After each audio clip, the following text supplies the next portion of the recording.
الحمد لله نحمده ونستعينه ونستغفره ونؤمن به ونتوكل عليه ونعوذ بالله من شرور أنفسنا ومن سيئات أعمالنا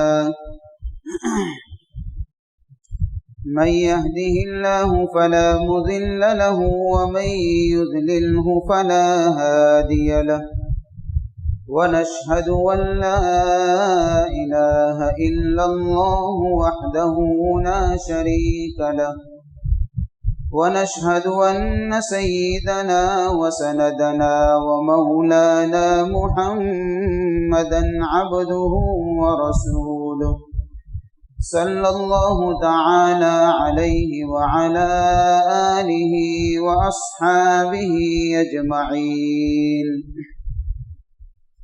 أما بعد فأعوذ بالله من الشيطان الرجيم بسم الله الرحمن الرحيم يا أيها الذين آمنوا كتب عليكم الصيام كما كتب على الذين من قبلكم لعلكم تتقون صدق الله مولانا العظيم وصدق رسوله النبي الكريم ونحن على ذلك لمن الشاهدين والشاكرين والحمد لله رب العالمين.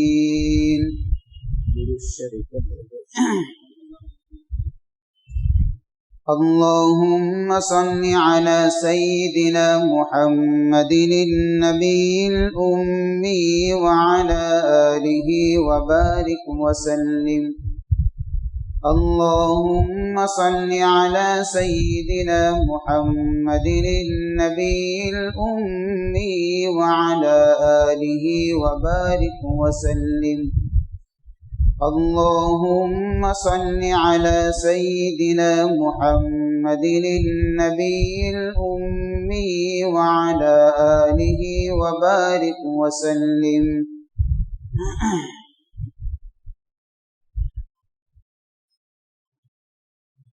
قابل قدر محترم دوست اور بزرگوں، اللہ تعالیٰ کا شکر ادا کرنا چاہیے کہ اللہ نے زندگی کے ان قیمتی لمحات میں وہ برکتیں عطا فرمائی کہ ہم نے پھر ایک مرتبہ اپنی زندگی میں رمضان کا مبارک مہینہ پایا. یہ بہت بڑی چیز ہے کہ ہمارے مقدر میں تھا، ہم نے رمضان کا مبارک مہینہ پایا. بہت سارے لوگ ایسے ہیں جو گزشتہ ہمارے درمیان میں موجود تھے، وہ رمضان کا مہینہ گزشتہ تو انہوں نے پایا، لیکن ان کو یہ پتہ نہیں تھا کہ یہ ہماری زندگی کا آخری رمضان کا مہینہ ہے، وہ دنیا سے چلے گئے.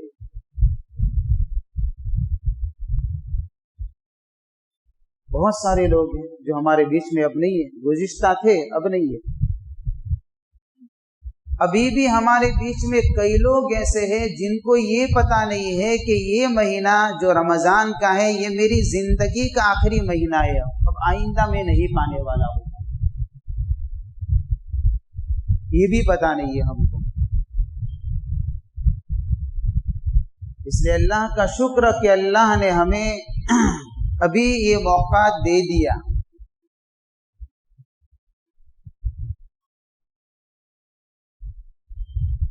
اس لیے اس کے قیمتی لمحات کی قدر کرتے ہوئے اس کے ایک ایک دن کو اور اس کے ایک ایک رات کو اچھی طریقے سے گزارنا ہے. یہ اصل شکریہ ہے. ایک شکر تو یہ ہے کہ آدمی زبان کے ذریعے سے شکر کے الفاظ اور کلمات، تسبیح، تحمید، تہلیل، تقدیس کے کلمات بولتا رہے، یہ بھی شکر ہے. اور ایک شکر یہ ہے کہ وقت کی نزاکت کو اور موقع محل کو دیکھتے ہوئے اس وقت کے تقاضوں کو پورا کرنا، یہ بھی شکر ہے۔ ابھی رمضان کا مبارک مہینہ ہم نے پایا، اس کی راتوں کو کیسے گزارنا ہے، اس کے ایام کو، اس کے دین کو کیسے گزارنا ہے، اس کے کیا حقوق ہیں، کیا رعایت کرنی ہے، بہت ضروری ہے۔ اس لیے کہ روزہ صرف بھوکے رہنے کا نام نہیں ہے۔ کوئی آدمی یہ چاہے کہ میں بس آج نہ کھاؤں گا کہ نہ پیوں گا، تو اس کا روزہ ہو گیا؟ روزہ ایک عظیم عمل کا نام ہے، کھانا پینا چھوڑنے کا نام روزہ نہیں ہے۔ ایک انتہائی عظیم الشان اس عمل کا نام ہے کہ اللہ کے نبی صلی اللہ علیہ وسلم سے ایک صحابی نے پوچھا، ای العمل افضل، سب سے زیادہ فضیلت والا عمل کون سا؟ تو اللہ کے نبی صلی اللہ علیہ وسلم نے اس کے جواب میں یہ بات ارشاد فرمائی، علیک بالصوم، روزے کو لازم پکڑو، یہ سب سے زیادہ عظیم عمل ہے، اور اس کے برابر کوئی دوسرا عمل بھی نہیں ہے۔ یعنی اتنا بڑا عمل ہے یہ عظیم عمل، اس عمل کی برابری دوسرا عمل کر ہی نہیں سکتا ہے، اس لیے کہ اس کے اندر بہت سارے راز اور بہت سارے روزے میں صفات چھپے ہوئے ہیں، جو روزے کے ذریعے سے انسان کی زندگی میں پیدا کرنا مقصود ہے۔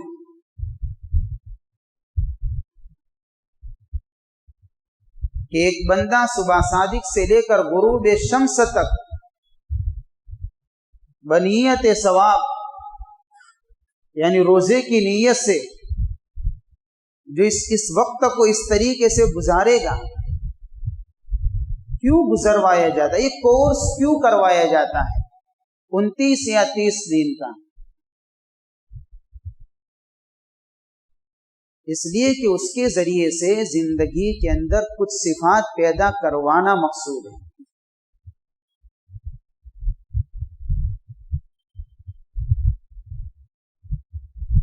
کہ بندہ روزہ رکھے تو اس میں احساس ہو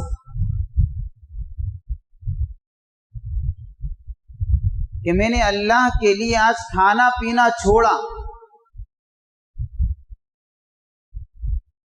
اور بھوک کی تکلیف کو میں برداشت کر رہا ہوں رب کے لیے، پیاس کی تکلیف کو میں برداشت کر رہا ہوں رب کے لیے۔ اس دوران بہت ساری چیزیں ایسی پیش آتی ہیں جو مزاج اور طبیعت کے بالکل خلاف ہوتی ہے، میں ساری چیزیں برداشت کرتا ہوں ایک اللہ کے لیے۔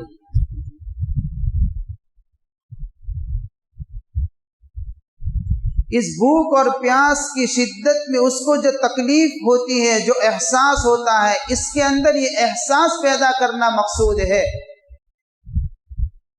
کہ جو لوگ اکثر اوقات اپنی زندگی کے اندر فقر و فاقہ کے اندر گزارتے ہیں، ان کو کتنی تکلیف ہوتی ہوگی۔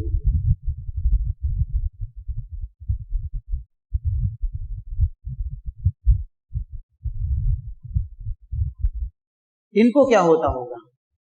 جن کے پاس کھانے کے لیے دانہ نہیں ہے، روٹی نہیں ہے، پانی پینے کے لیے قطرہ نہیں ہے، ایک ایک دانے کو ترس رہے ہیں، ان کی زندگی کے ایام کس طریقے سے گزرتے ہوں گے؟ اس درد کو محسوس کرنا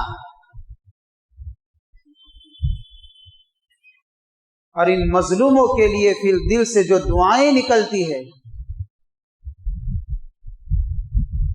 ہفتہ دن پہلے کی رپورٹ، اب تو روزانہ ہی سنتے ہیں، ایک چھوٹا سا بچہ، اہل غزہ کے یہ داستانیں ہیں، ایک چھوٹا سا بچہ کھانا نہ ملنے کی وجہ سے کھانے کی تلاش میں تقریباً 12 کلومیٹر پیدل سفر کیا، اور یہ حال ہوا کہ وہ خود اپنا راستہ بھٹک چکا. سوچے احساس. بچے نے پیدل 12 کلومیٹر کا سفر طے کیا ہے کھانے کے لیے, اور راستہ ہی کھو گیا. ایک چھوٹا بچہ تھا, پھر بھی نہیں ملا. کئی دنوں سے یہ پوزیشن ہے, یہ حالات کہ لوگ بھوک کی شدت کے اندر وہ ہڈیوں کا ڈھانچہ بن گئے.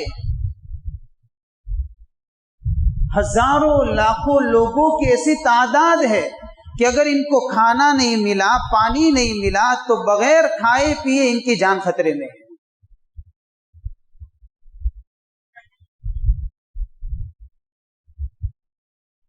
روزہ عمل ہے, ہمدردی. اس لیے تو آتا ہے روایت میں بھئی روزے کے ذریعے سے یہ چیز چاہی جاتی ہے.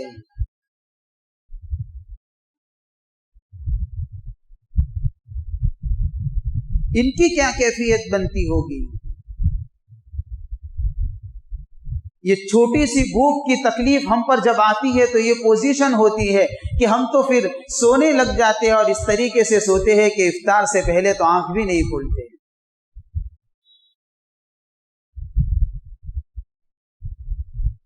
یا تو ہم صبح ہی سے سو جاتے ہیں تو ظہر تک ہماری آنکھیں نہیں کھلتی, تاکہ روزے کی تکلیف سے آدمی بچا رہے. اور کبھی اور زیادہ روزے کی تکلیف نے ستایا تو پھر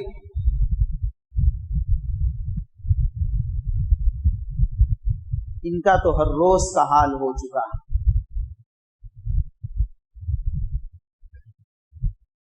ایک آدمی بیچارہ جا رہا تھا, آٹا تھا پاس میں, ایک چھوٹی موٹا رزق جو ان کو پہنچا دیا جاتا. اتفاق ایسا اس کے ہاتھ میں سے تھیلی گر گئی, وہ آٹا مٹی میں مل گیا, اسی میں سے اٹھا کر لے گیا. بھوک کو تو مٹانا ہے.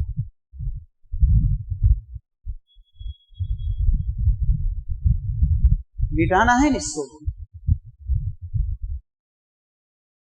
چھوٹے چھوٹے معصوم بچے اس بھوک اور پیاس کی شدت اور تکلیف کے اندر جو بلبلاتے ہیں, جو روتے ہیں,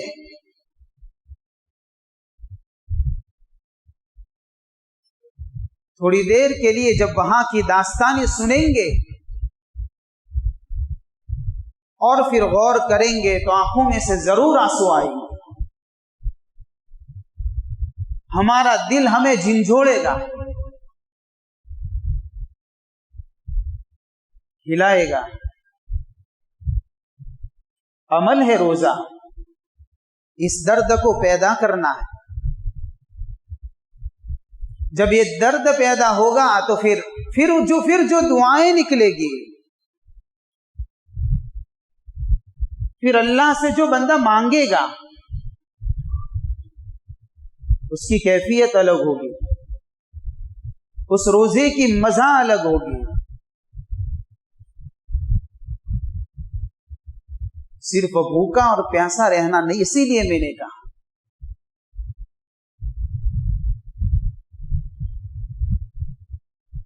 ایک روزہ ایک ایسا عظیم عمل ہے, اس کے برابر کوئی عمل نہیں ہو سکتا. اس لیے کہ اس کے ذریعے سے یہ ہمدردی پیدا کرنا مقصود ہے.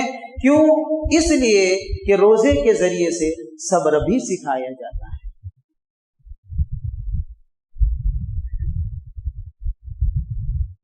اور صبر بھی مختلف لیول کا ہوتا ہے, الگ الگ لیول کا صبر ہے. گناہ سے بچنے کا نام بھی صبر ہے, عبادت پر جمنے کا نام بھی صبر ہے, اور تکلیف کے اوپر اس تکلیف کے گون کو اللہ کی رضا اور اللہ کا فیصلہ سمجھتے ہوئے پی جانا, یہ بھی صبر ہے.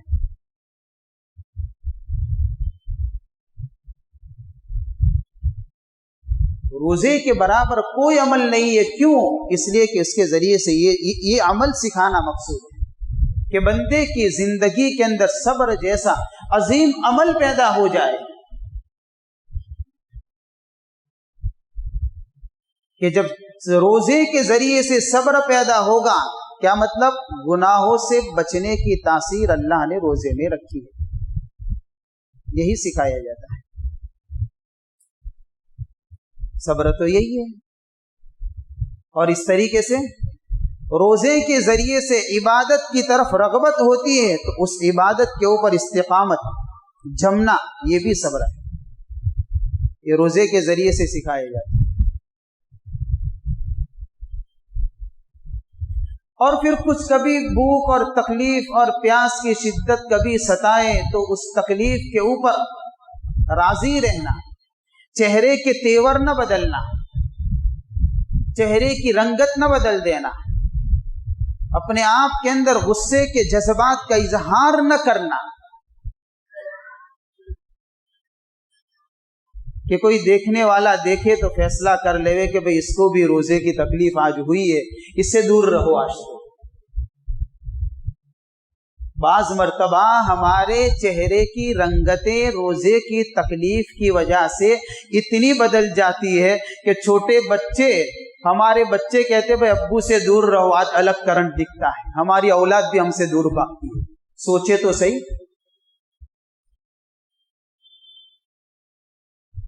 دوسرے لوگ نفرت کیوں نہیں کریں گے؟ ہمارے اپنے ہی لوگ کہہ رہے کہ بھئی اس سے ذرا آج دور رہو، اور ہم اس کو اپنا فخر سمجھتے ہیں کہ سارے گھر کے لوگ مجھ سے ڈر رہے۔ فخر نہیں ہے یہ، فخر کی چیز نہیں ہے۔ جس کو ہم نے فخر سمجھا ہے یہی بے وقوفی ہے، یہ بے وقوفی ہے کہ اس کو ابھی تک یہ پتا نہیں ہے۔ اپنے اپنوں سے دور تو اس وقت بھاگیں گے جب اس کے اندر ایسی کوئی نفرت والی چیز آئے گی، ورنہ اپنے اپنوں سے دور بھاگتے ہیں۔ اولاد ماں باپ سے دور بھاگے گی؟ وہ تو ماں باپ کو دیکھ کر مچل جایا کرتے، بھاگ کر آ جاتی۔ اولاد تو یہ ہوتی ہے، تیری اولاد تجھ سے دور بھاگ رہی ہے اور تو سمجھ رہا ہے کہ میرا دبدبا گھر میں ایسا ہے۔ تیرے بیوقوفی کے آج چرچے ہو رہے ہیں گھر میں۔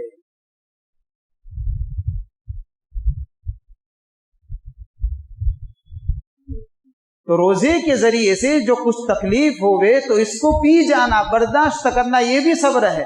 اور یہی مہینہ، یہ جو ہے صبر کا مہینہ ہے، اور صبر کا بدلہ کیا ہے؟ اللہ کے نبی صلی اللہ علیہ وسلم نے ارشاد فرمایا صبر کا بدلہ جنت ہے۔ یہ روزے کے ذریعے سے سکھانا مقصود ہے۔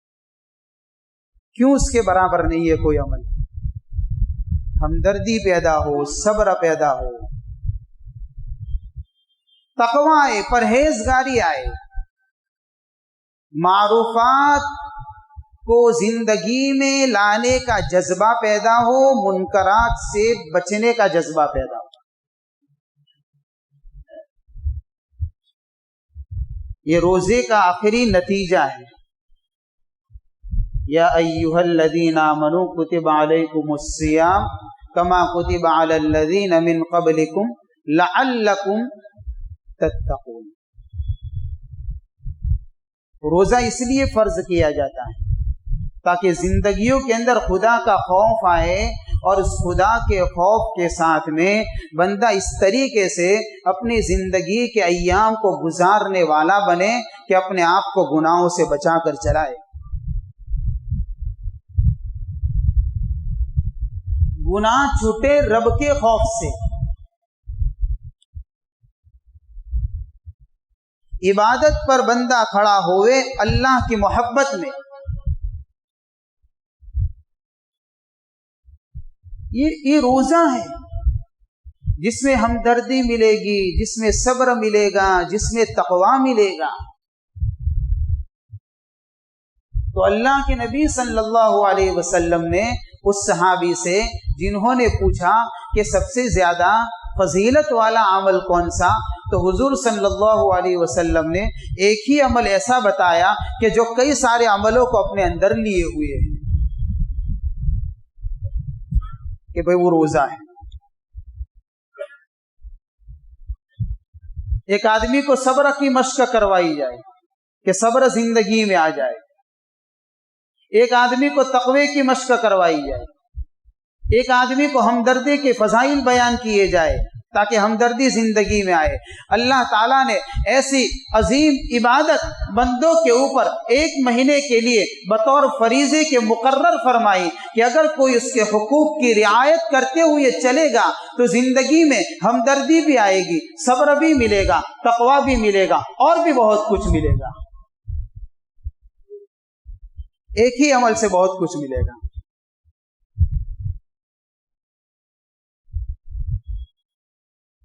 اس طریقے سے روزے کو پورا کرنا اور روزے کو یہ عمل سمجھنا، ورنہ اگر روزے کو اس کے حقوق کی رعایت کے ساتھ مکمل نہ کیا جائے، اس کے فضائل بھی بڑے بڑے۔ جنت کے ایک دروازے کا نام ریان ہے۔ حدیث پاک کے اندر آتا ہے کہ جو لوگ روزہ رکھا کرتے تھے، اللہ تعالیٰ کل قیامت میں جب جنت میں داخلہ عطا فرمائے گا تو اسی ریان نامی دروازے سے روزے داروں کو داخلہ ملے گا جنت کا۔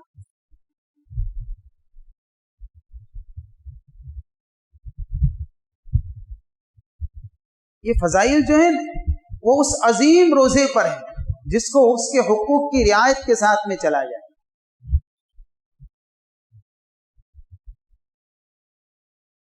اس جنت کو جو سجایا جاتا ہے، حدیث پاک کے اندر ہم نے سنا ہے کہ اللہ تعالیٰ بندوں کے لیے جنت کو آراستہ کرتے سجاتے ہیں۔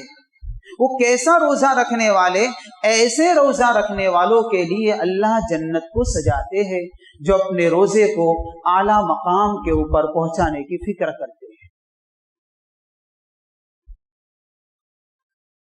ایسوں کے لیے اللہ جنت سجاتے ہیں۔ رب خود تیاری کر رہا ہے اپنے روزے دار بندوں کے لیے تاکہ میرے بندے آئیں۔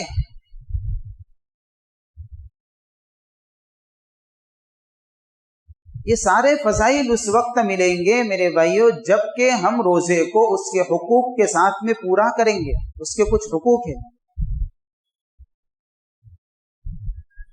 اگر ہم نے ان حقوق کی رعایت نہیں کی، کھانا پینا سب کچھ چھوڑا صبح صادق سے لے کر غروب شمس تک، تو اللہ کے نبی صلی اللہ علیہ وسلم نے ایسوں کے بارے میں دوسری بات بھی ارشاد فرمائی ہے کہ بہت سارے لوگ ایسے ہیں جو سوائے بھوکے رہنے کے کچھ ملتا نہیں ہے ان کو۔ یہ بات بھی روایتوں میں ملتی ہے۔ بہت سارے راتوں کو جاگنے والے ایسے ہیں کہ جو جاگ کر کرتے تو عبادت ہے لیکن صرف جاگنے کے سوا کچھ نہیں ملتا، یعنی اس بھوکے رہنے والے کو روزے کا ثواب نہیں ملا، جاگنے والے کو عبادت کا ثواب نہیں ملا۔ کوئی روزہ تو رکھا تھا۔ یہ بات بھی روایتوں میں آتی ہے۔ یہ کب ہوتا ہے؟ یہ اس وقت ہوتا ہے کہ کوئی آدمی روزہ تو رکھتا ہے، کھانا پینا اور وغیرہ دوسری چیزوں سے اپنے آپ کو بچاتا ہے، ترک تو کر دیا، لیکن گناہ سے نہیں بچاتا۔ پہلے جو حلال چیزیں تھی اس سے تو اپنے آپ کو بچا لیا، لیکن روزے سے پہلے جو حرام چیزیں تھی وہ حرام تو ابھی بھی چالو ہے۔ بعض علماء نے بڑی عجیب بات کہی ہے، بہت سارے روزے دار یعنی افطار کرنے والے ایسے ہیں افطار کر کے بھی روزے دار ہیں، اور بہت سارے یعنی کہ روزہ رکھنے والے ایسے ہیں روزہ رکھ کر بھی افطار کرنے والے ہیں۔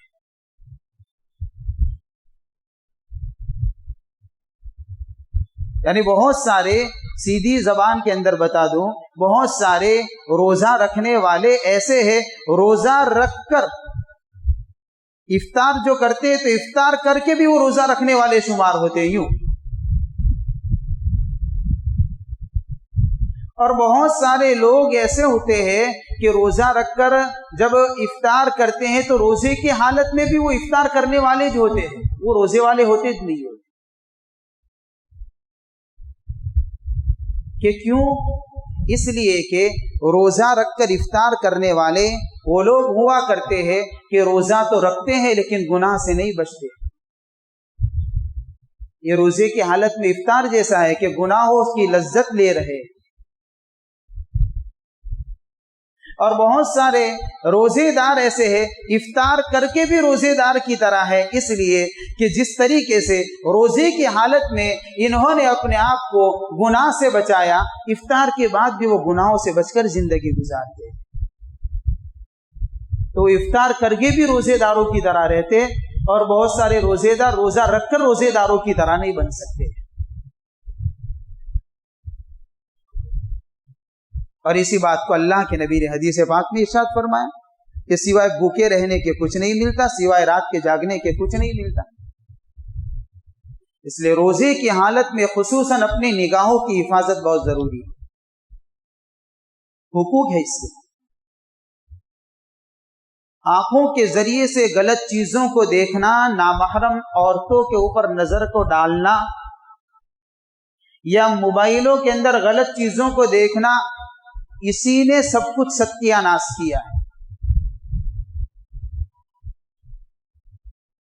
یہ جتنی بھی بربادی سماج اور معاشرے کے اندر پھیلی ہے نا، اور خاص کر کے نوجوانوں کی زندگیوں کے اندر جو بے راہ روی جو نظر آ رہی ہے نا،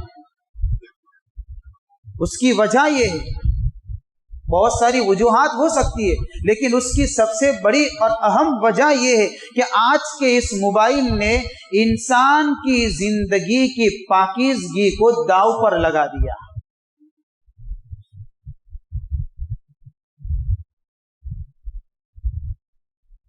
یہ ہوا اس کے اندر تو پتہ نہیں کیا کیا زہر اور کیا کیا چیزیں چھپی ہوئی ہے.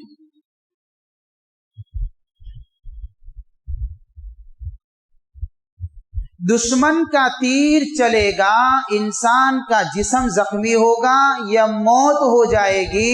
بد نظری کا تیر، یہ شیطان کا تیر ہے، جب یہ چلے گا تو سیدھا ایمان کو کھوکھلا کرے گا.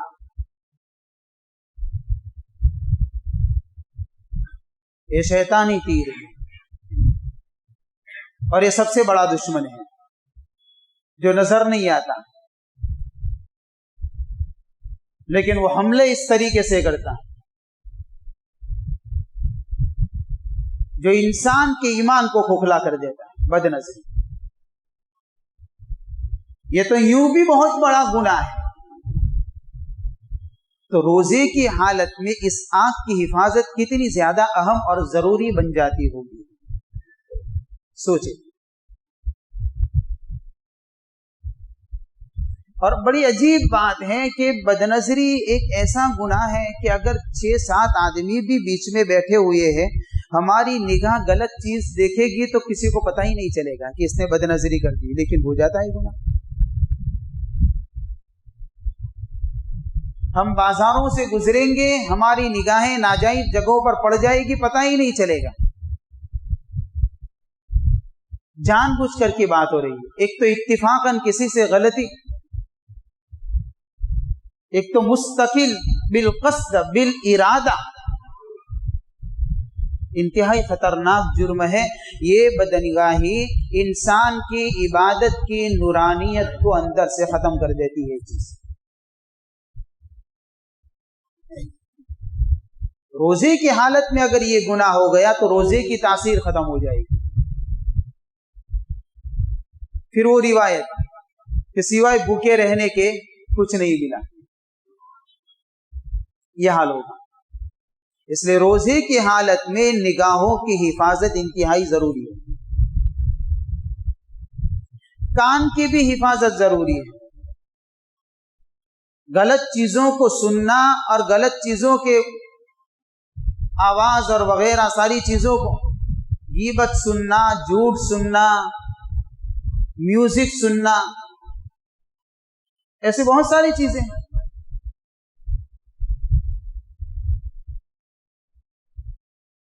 تو بہت بری چیز ہے. یہ غلط چیزیں جب سنی جائے گی تو یہی چیزیں دل میں اترے گی.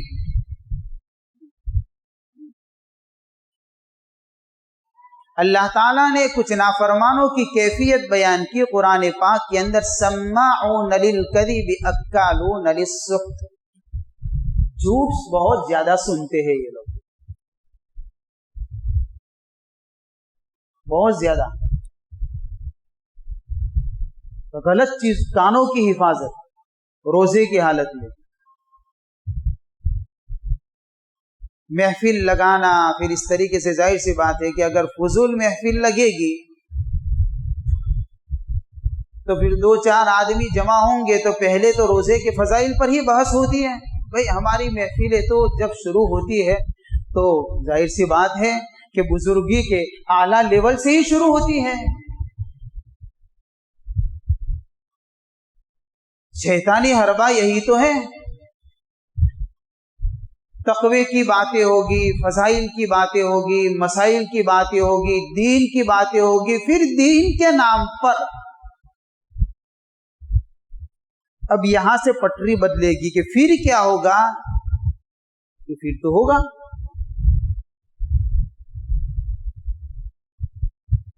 اس لیے روزے کی حالت میں کان کی بھی حفاظت اور زبان کی بھی حفاظت،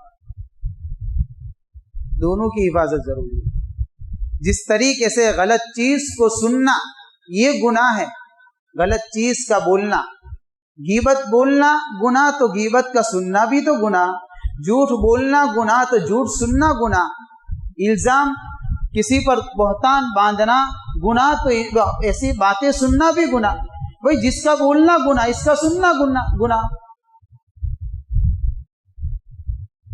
اور اس سے اگلی مجلس کے اندر میں نے یہ بات کہی تھی کہ اللہ کے نبی صلی اللہ علیہ وسلم نے مستقل نصیحت فرمائی، املک علیک لسانک، زبان کو کنٹرول میں رکھو، اس کو بولنے مت دو.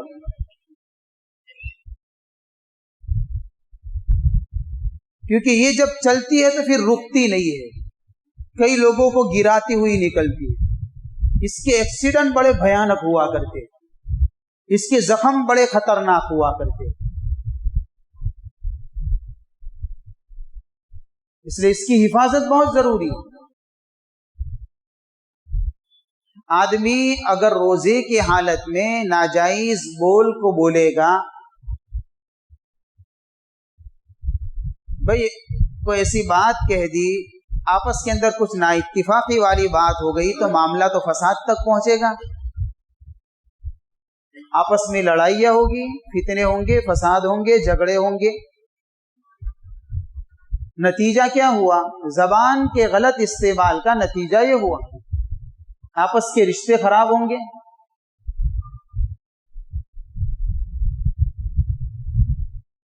اسے بہت ضروری ہے. اور مسجد میں تو زبان کی حفاظت بہت ضروری ہے. مساجد میں زبان کی حفاظت بہت ضروری ہے.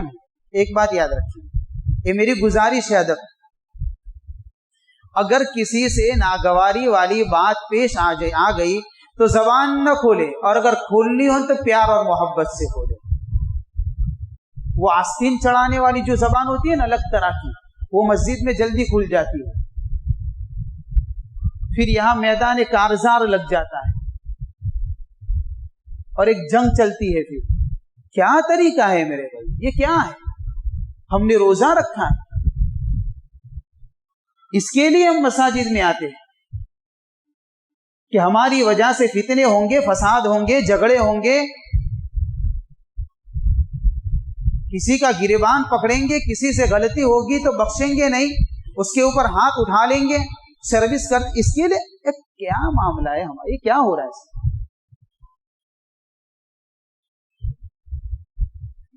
ہم سوچے تو صحیح.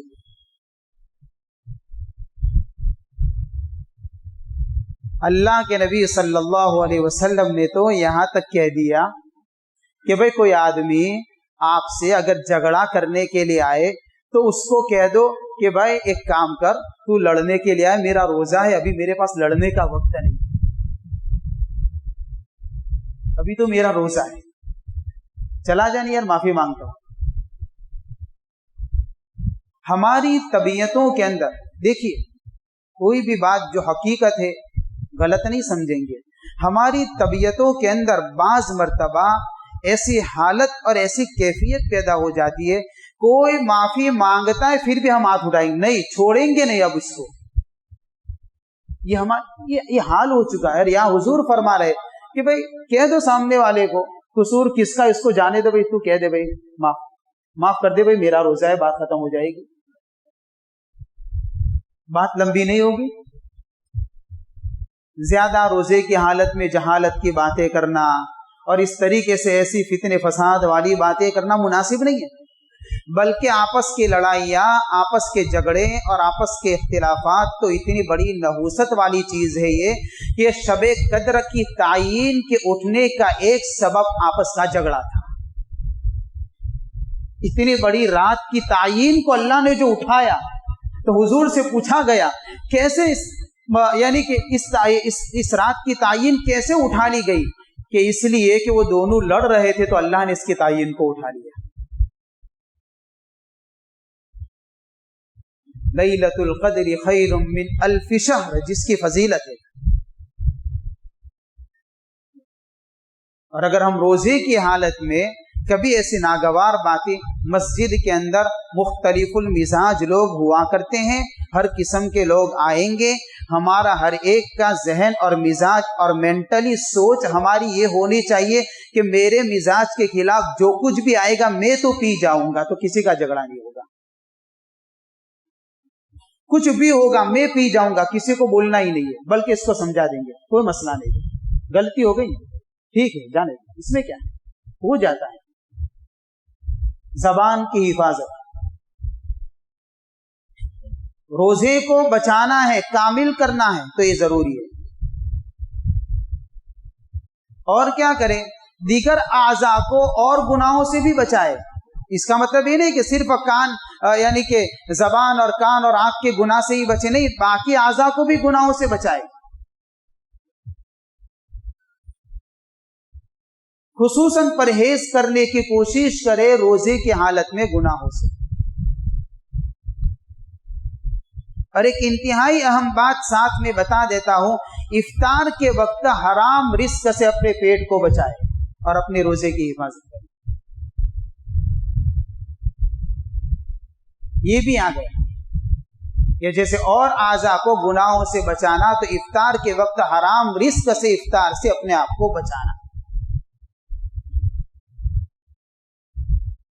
پورا دن بیچارہ بھوکا رہا، پیاسا رہا، روزے کی حالت میں رہا، اس امید پر رہا کہ اللہ کی طرف سے رضا ملے گی، خوشخبری ملے گی، مغفرت ملے گی، جنت کا داخلہ ملے گا، مغفرت کا پروانہ ملے گا.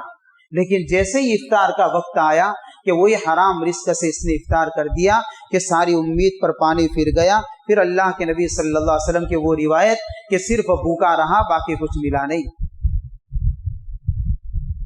اس کی مثال تو ایسی ہو گئی جیسے کسی آدمی نے محل تعمیر کرنے کے لیے شہر کو تباہ کر دیا، برباد کر دیا، اجاڑ دیا.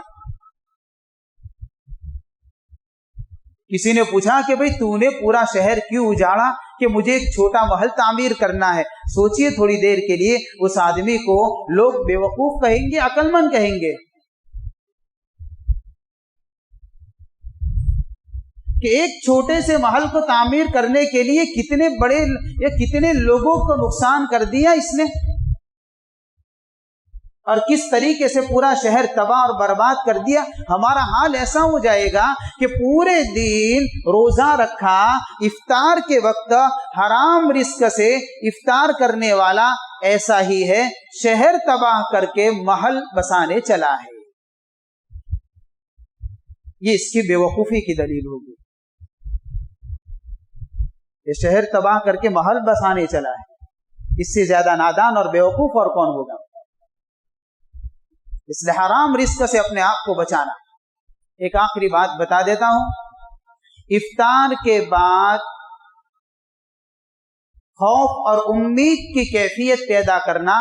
خوف اس بات سے کہ کہیں ایسا نہ ہو کہ میری کوتاہیوں کی وجہ سے اللہ کے دربار کے اندر میرے روزے کو ٹھکرا دیا جائے، اور امید اس بات سے کہ لیکن اللہ کی رحمت اتنی بڑی وسیع ہے کہ اللہ اپنی مہربانی سے اپنی رحمت سے میرے روزے کو بھی قبول کرے گا۔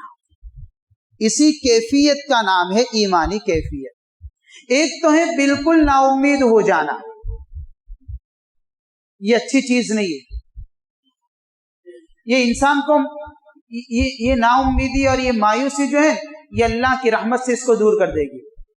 انہ لا ییأس من روح اللہ الا القوم الکافرون، اللہ کی مہربانی سے نا امید کبھی ایمان والے نہیں ہوا کرتے۔ اور یہ بھی شیطانی دھوکہ ہے، بہت سی مرتبہ آدمی کوئی کام کرتا ہے، کوئی عمل کرتا ہے، دل میں کیا سوچتا ہے کہ اپنے تو گنہگار ہی اتنے بڑے ہیں، اگر اللہ قبول کر لے گا تو ٹھیک ہے، ورنہ تو ہماری تو زندگی ہی ایسی چلتی ہے۔ یہ نا امیدی کی کیفیت ہے، یہ ایمانی صفت نہیں ہے۔ یہ نا امیدی تو اللہ تعالیٰ قرآن پاک میں فرماتے کہ کافر لوگ ہوا کرتے ہیں جو اللہ کی رحمت سے نا امید اور مایوس ہو جاتے ہیں۔ ایمان والا کبھی ایسے بول زبان سے نہیں نکالا کرتا، اور کبھی اتنا جری بھی نہیں ہو جانا چاہیے کہ میں تو دیندار ہوں، میں تو پرہیزگار ہوں، میرے عمل کے اندر تو کچھ کمی نہیں ہے، اللہ میرے روزے کو قبول کرے گا۔ یہ تکبر پیدا کرتی ہے یہ چیز، بلکہ دونوں بیچ میں گنہگار ہوں، میرے گناہوں کی نحوست ہے، کہیں ایسا نہ ہو کہ میرا عمل اللہ ٹھکرا دے، لیکن ساتھ میں رب مہربان ہے، اس لیے اللہ کی رحمت سے امید ہے کہ میرا ٹوٹا پھوٹا عمل اپنے مہربانی سے قبول کرے گا۔ اس کیفیت کے ساتھ میں رمضان کے روزوں کو اور ایک ایک دن کو اور ایک ایک رات کو گزارنا، یہ اصل رمضان کے حقوق ہیں۔ اللہ تعالی ہماری زندگیوں کے اندر ان صفات کو پیدا فرمائے۔ وآخر دعوانا الحمد للہ رب العالمین۔